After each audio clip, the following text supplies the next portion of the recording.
Okay, BMW fanboy should switch off now because today I am sleeping with the enemy and she is one sexy bitch and I've got a lot of good things to say about her. That's right, I'm driving the AMG C63 S, the direct competitor to my M4 and the M3 and so forth, and it is a great car. You know, there's good and bad in both cars, but there's a lot of good about these Mercedes-Benz. So if you don't want to hear good things about Mercedes-Benz, don't watch this video. Here we go.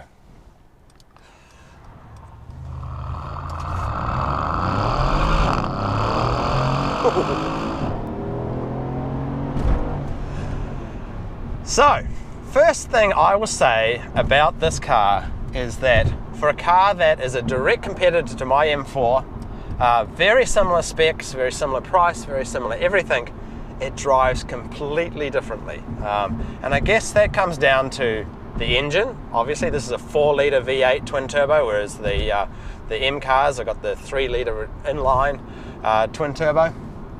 So the engine delivers power differently and sounds different. There's one of those new Priuses. Oh my god, have you seen the new Prius? Oh, that has to be the ugliest car on the road. Anyway, back to this car.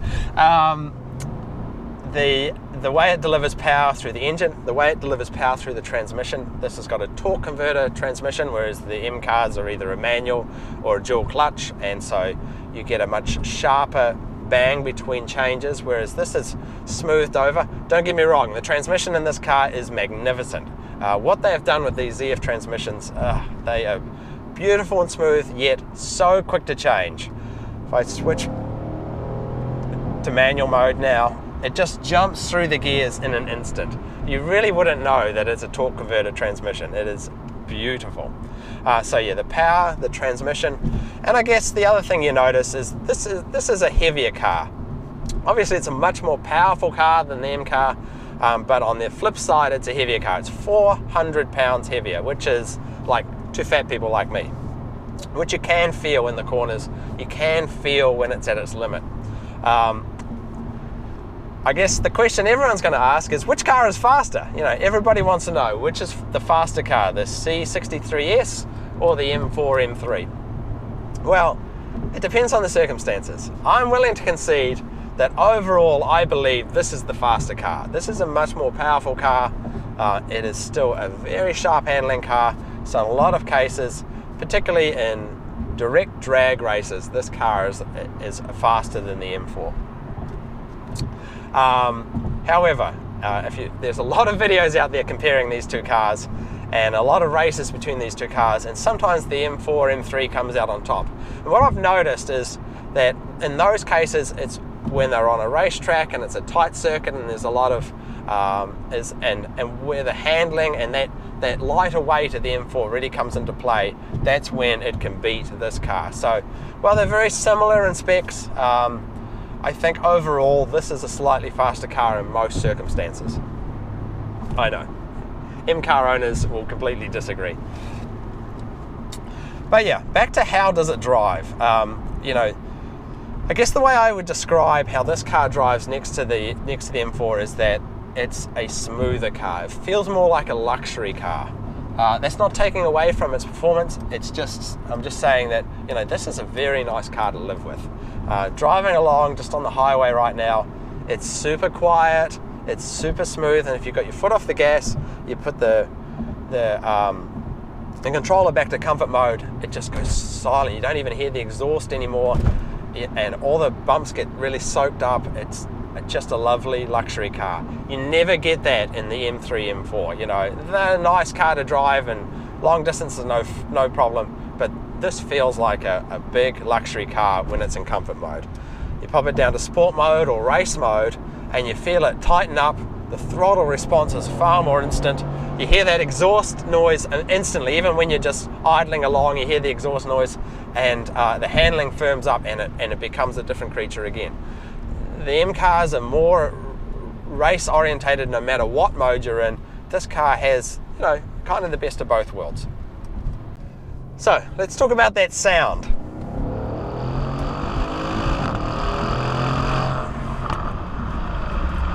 This is an area I think the Mercedes definitely has the BMW beat. You know, there's some people that love the sound of that inline inline 6 with the turbochargers in my M4. It has its own sound and it's nice, or some people hate it, but there's no denying the V8 sound is a superior sound, and that is definitely an area that I miss, and something that I really enjoy when driving this car is the throaty burble of a V8 is magnificent, and this car does it so well. So let's talk about power delivery. It's a little different in this car. Obviously it's got a larger capacity engine, and I think it delivers more torque down low than the M car does. Well, it certainly feels like that to me. The M car is a little more peaky in its power delivery, and I guess some of that comes down to the transmission being a more direct connected transmission. But what I like about the engine in this car is how much power is available all the time at any revs. And what I mean is, here I am cruising along, I'm in 4th gear, and if I put my foot down, it's instantly pushing me into the back of the seat, and it feels the same amount of torque through the rev range. With my M car, you can feel the torque building. This car, it's much more bam, it's right there, and it's the same amount of torque. So I guess it's a flatter torque curve in this car, even though if you look at the graphs on the M4, they are perfectly flat, but they feel more peaky. Let's pull over here and see if we can do a sneaky launch control. It's a pretty nice bit of road. So I believe the sequence is you put it into race mode, you pull both towards you and confirm pedal up. Race start available to press gas pedal. Okay, here we go. Wait for no traffic. And go.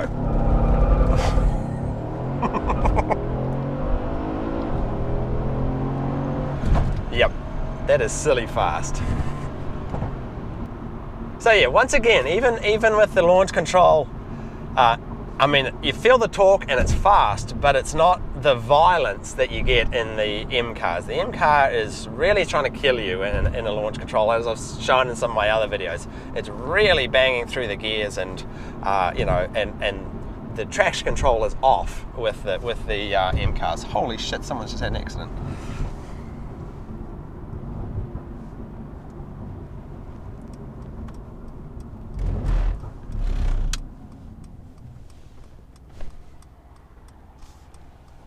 I'm going to back up and check this out, make sure they're okay.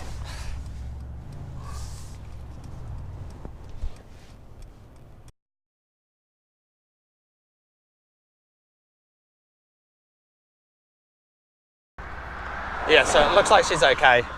She had her hind end. I actually jumped the rail while I was going past and spun out on that road. There's some other guy involved as well. They've called the police. I think it's going to be fine.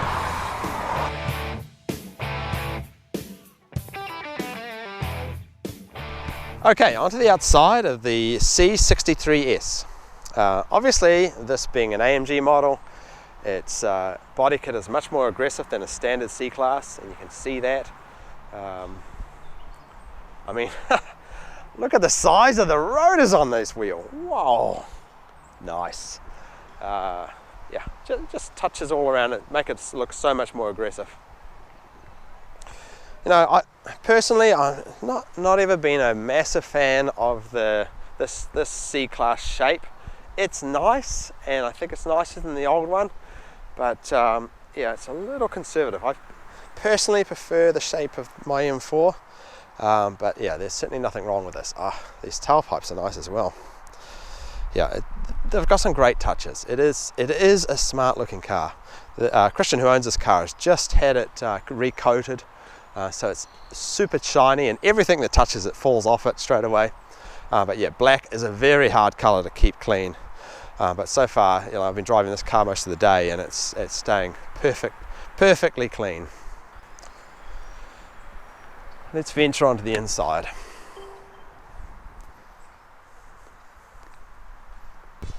Okay, onto the interior. And you know, I've said this before in some of my other Mercedes videos, particularly the C-Class, and that is that the C-Class interior really shines. They've really stepped up their game in this latest series. And this car is no exception. I'll say it, you know, the interior of this car is far superior to the interior of the BMW. I do love the BMW leather. I do like the look of the BMW, but in most cases, this is a superior interior. I'll give you an example. Look at the seat. Look at the details on the seat. So the seat has this piping here, which is Alcantara, and then the leather's quite soft, but it's just a gorgeous piece of equipment. Look at it. Just the details. Obviously, it's a comfortable seat as well. But yeah, well, just like any car, there's good and there's bad. Most of it's great. You know, the switch gear is solid and it's got such a lovely feel to it. Just such a big step above the BMW or anything Audi's doing at the moment.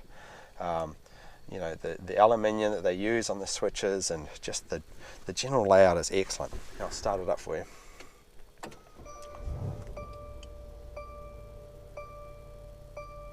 It's pretty cool.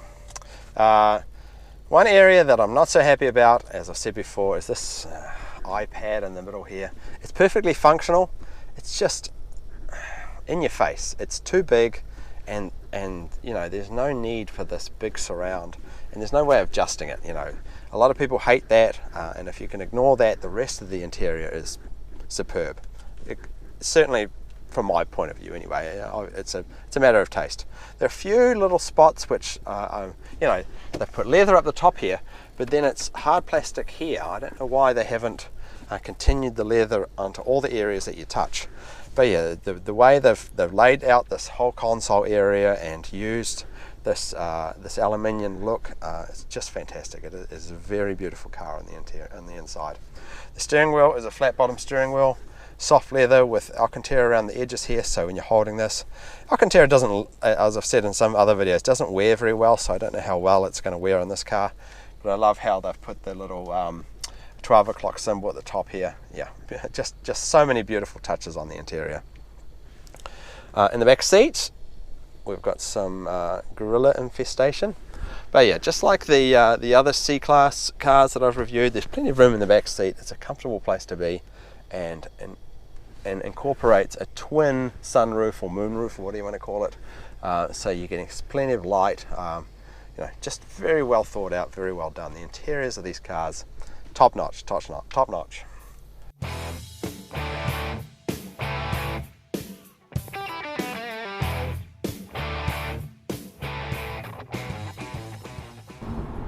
So finally, to wrap up, you know, I think the thing that surprises me about the C63 S, I'm going to say C64 at some point, is how different it is to the M4. It's not different in bad ways. You know, each has their own strengths and weaknesses.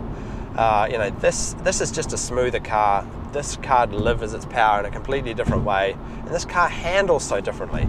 The question is, if I had my time again, which car would I get? Would I buy the M4 again, or would I get the C63 S? And you know, I think, I believe the C63 S is an easier car to live with. It's certainly a smoother car to go cruising in. It's certainly a lot of fun feeling all that torque. And it is a magnificent looking car inside. There's no question. The interior of this car, save a few little details like that silly screen, is magnificent inside. Now, BMW could learn a lot from the details they've put into the interior of this car. That said, as I said in the walk around, I'm not a huge fan of the exterior styling, and that really just comes down to personal preference. Some people love the exterior styling of the Mercedes, and so that wouldn't be a problem for them. But for me, I love the look of the M4. I love the sharpness and the way the M4 handles, and the way the M4 is bang, bang, bang at everything it does. But yeah, mostly I love the look of the M4, and I think if I had the time again, I would probably still get the M4. I know, oh, here's that accident. Got a few cops there now. Yeah, I know people would say this, arguably this is a better car, and in some ways it is, but yeah, I am a true lover of the M4, and I think if I had the choice and they're both the same price, I'd probably still get the M4, despite the fact that this is a faster, smoother, lovelier car with a better interior. So that's my thoughts on the C63S, a magnificent beast. Thank you, Christian, for letting me drive your car today. It was a lot of fun. I wish I had both this and the M4 in my driveway.